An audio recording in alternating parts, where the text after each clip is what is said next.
Hey guys, it's Susie and Travis here from the Wolf Hunters. We have a reaction video for you all.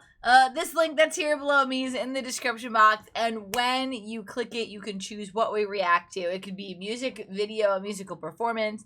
It could be a segment from your favorite show or movie or sitcom, or it could be a clip from your favorite sport or documentary about your hometown or whatever is your favorite SeaWorld animal. I don't know, SeaWorld. I mean marine animal. Today's video is brought to you by Mike. Mike. Bringing us The Last BeeGee. Ooh.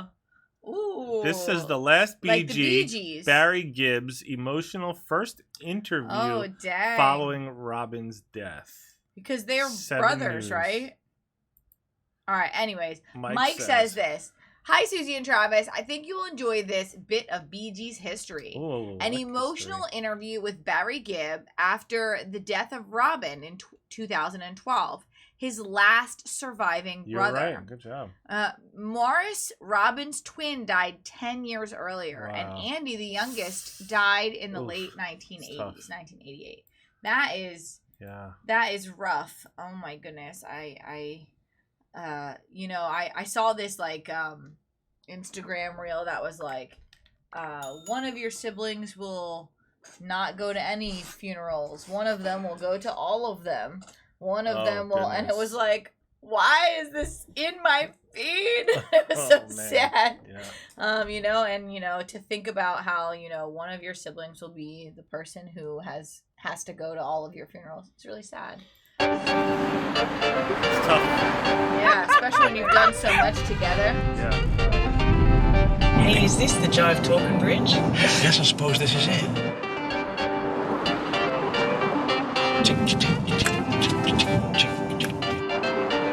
That's what set up the idea for the song. That was the inspiration. Did lots of your songs come that way, just something that simple? Well, some kind of source or some kind of trigger. I've got a song that I've been working on for Robin, and it's called The End of the Rainbow. It's all about time. Today is tomorrow, winters are summers, and the end of the rainbow is here, So whatever you're searching for, you found. Be happy with where you are. And I always said to Rob and Mo, the dream came true. Stop, sit down and enjoy it. No matter how you look at it, the Bee Gees' success was colossal. But for all the joy... Real quick, I just relate to that because I used to always look to the future and be missing out on the present. And I had to switch that up in my life, and I feel like that has changed a lot of things. And it's good, especially good for the family and good for peace and things like that. Yeah. Equal measures of pain. My greatest regret is that every brother I've lost was in a moment when we were not getting on. And so I have to live with that. Yeah. I'm the last man standing. You all right? Yeah. I'll never be able to understand that because I'm the eldest.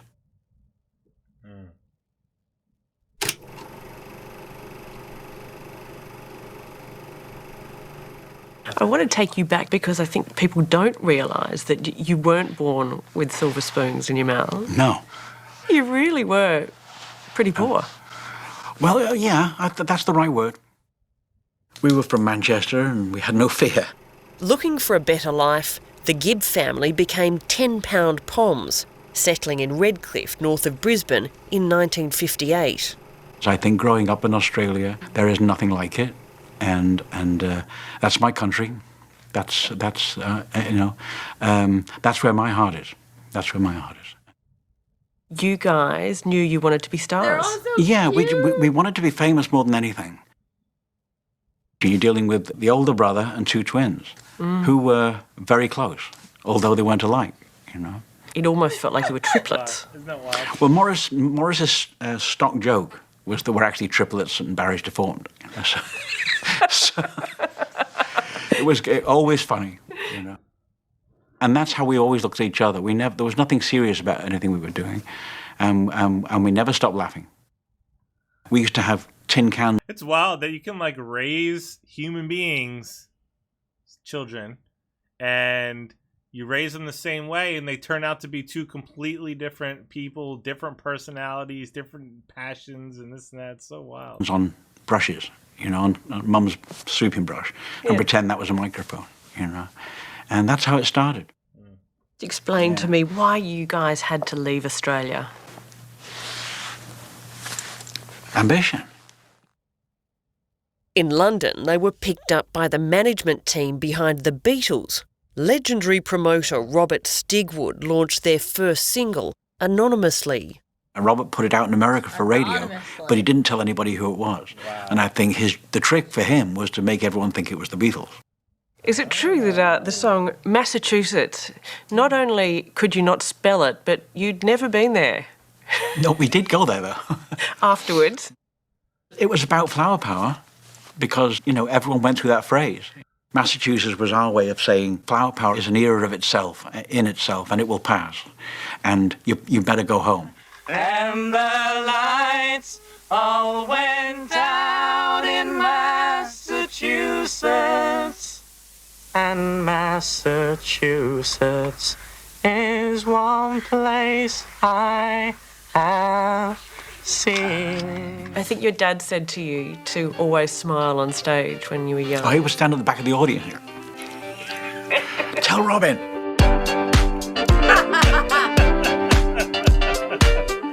But Dad was very undemonstrative. He couldn't show his emotions. So he never praised you? No. No. He would, you know, you'd see the look in his face. That was good. Yeah. That was all right. And that helped to drive you on, didn't it? Yeah, because you're probably looking for acceptance all the time, and if you get that too easily, you don't work for it. In 1969, Robin left the band. But 2 years later, they reunited, and by the mid-70s had rediscovered their mojo. They moved to Miami as disco erupted. And then the world really exploded for you. Yeah, and we became, I don't know, we were in a bubble, you know. You're in it, but you can't see it, and so you're in the eye of a storm. What's that like when people are clambering over your cars? There's thousands of people wherever you go. It's great, isn't it? I don't know, it's never happened to me. Hold it. It would be nice if we could find a bigger sound for that solo. Great. Bigger, rounder. All right. Yeah, just like that. Yeah, beautiful. Okay, let's do it again. Second half of the chorus, but bring that sound in. That's great. Yeah. Okay. 1, 2, 3, 4. It's usually melody first, and then a few days later we'll sit down and do the lyrics, because it's nice to let something ferment. Let it find its way into your head, and let it stay there, and then you do the lyrics, you know, and you make the lyrics fit the melody. Got to a point where you weren't in the charts, you were the charts. We had 5 in the top 10. Wow. And at one point as a writer, I had 3 songs in the top 5, all by different artists. You've worked with some of the most incredible artists in the world. Is Barbra Streisand the most intimidating of all of them? So he wrote for other people too. I think She's so. downright scary. Oh boy, yeah, I love her, Yeah. but she scares me.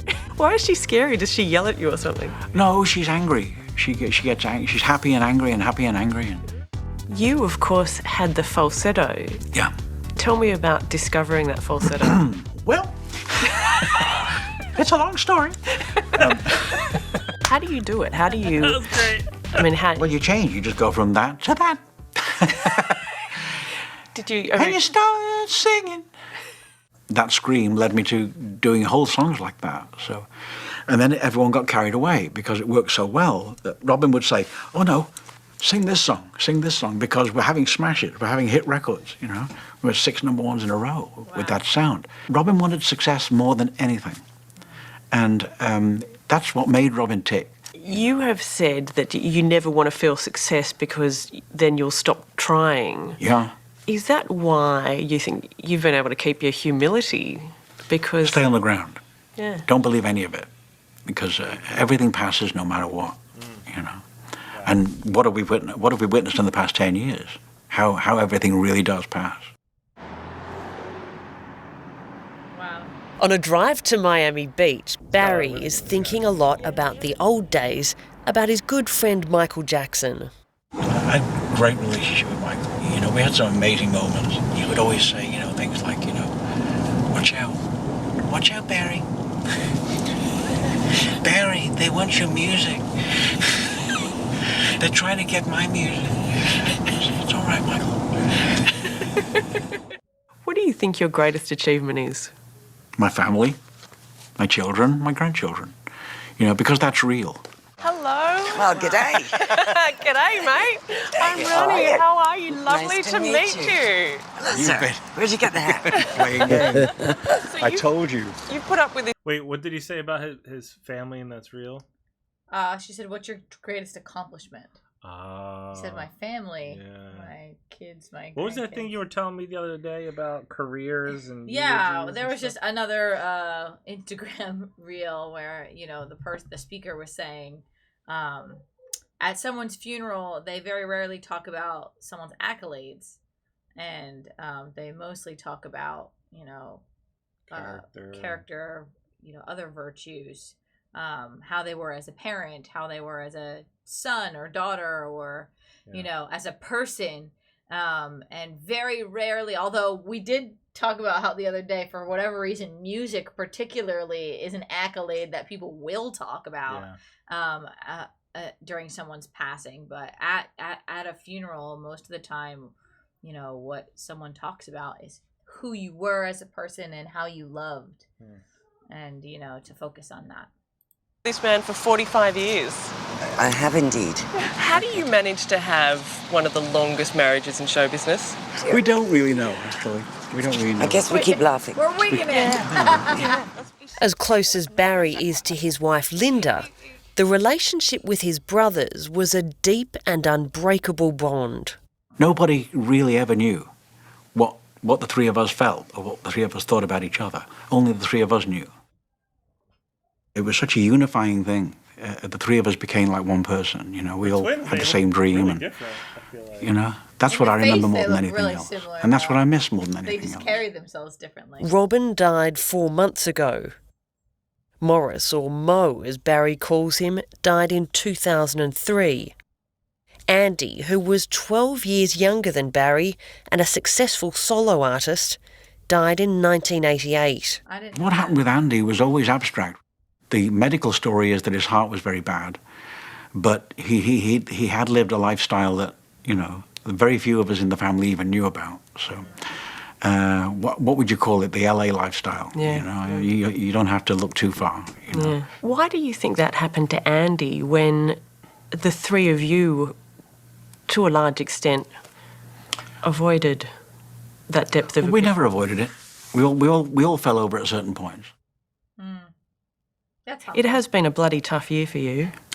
It's actually been a bloody tough decade, since I guess losing Mo, it's 10 years.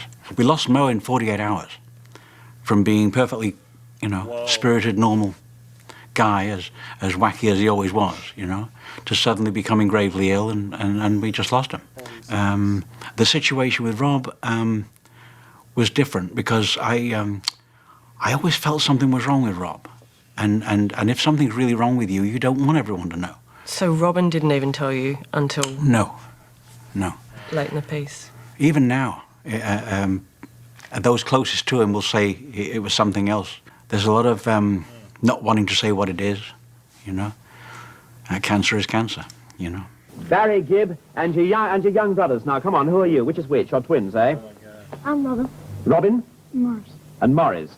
Now, you all seem together, eh? That's right. And your brother, Barry, plays. Now, come on up here. That's right. On up through there.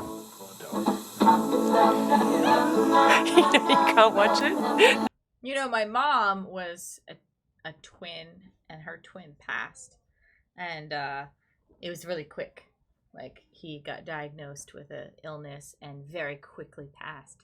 And she was never the same after that. So I can't imagine how hard that is, to deal with for those guys. No, it's too hard.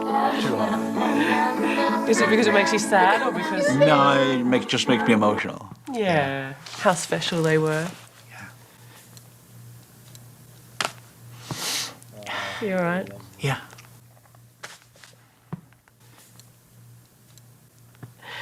Are you feeling the loss of them so dearly now? Yeah, for a long time. Just misses his The only way I can actually deal with it is through music. When you see that, do you remember those Of course I do. first... Yeah, we loved it. That's why we did it. That's why we did it, you know. We knew it sounded great, you know. We just knew, and that was our path, and there was no other path. So we loved the sound of each other's voices. And can we take a pause? Yeah, sure, certainly. Have a moment. Do you want some water? Yeah, love. It's that video, isn't it? Sorry. No, it's okay. No, you it's go. okay. Hey, listen, it's Sorry, I you know, don't want to no, upset not at all, love. Because that hasn't happened before. You've never cried? No. Oh, Barry, I'm so sorry. That's all right, darling. That's all right. That's life, isn't it? You know. But that hadn't happened. My greatest regret is that every brother I've lost was in a moment when we were not getting on, and so I have to live with that, you know. And I'll spend my life reflecting on that. Is that we were you know, there were many times we had conflicts, but this was it was just really distressing that every time one of them passed, it was during a moment when we weren't getting on. I see a lot of sides to life now that I didn't see before, and I don't know why, but I'm the last man standing. So I'll never be able to understand that because I'm the eldest. So don't try to understand it. You know, don't try to understand it. Just keep moving.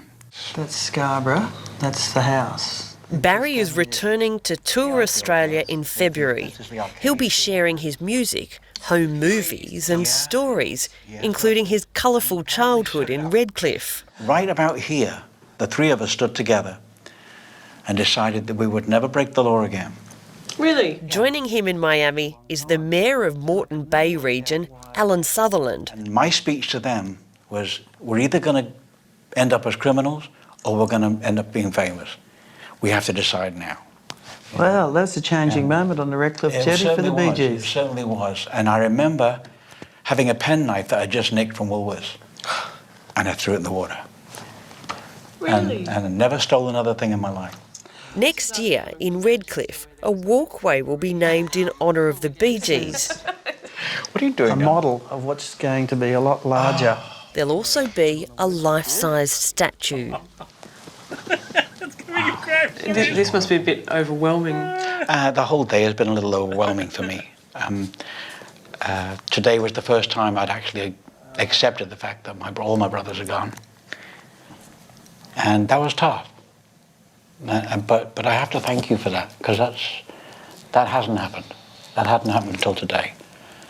And because it was totally unacceptable to me, you know? That Robin had passed? Yeah, that all of them are gone, you know? Oh, I love that they picked that one with him being older and they're still younger kids. When you get up on the stage in Australia, will your brothers be alongside you? They'll be on stage with me, yeah. We just didn't agree on everything, and that's the way life was. But boy, did we have some fun. My God.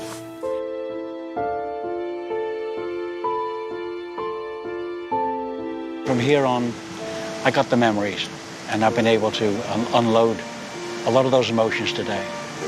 I didn't know what would happen, because I hadn't done an interview since I lost Rob, you know. Thank you so much, sweetheart. Wow. I love that. I love this history. That was so sweet. Oh my. Yeah. Thank you for sending us this video. We greatly appreciate that. That was really a unique choice that I am so grateful for. Yeah. So thank you so much for that one. If you guys want to send interviews, music videos, live performances, sports, all kinds of things, look for this link in the description box below. Like, subscribe, feel free to comment. Stay tuned, stay positive. Let me know if you cried or not. We love you guys so much. We'll see you next time. Bye. Bye.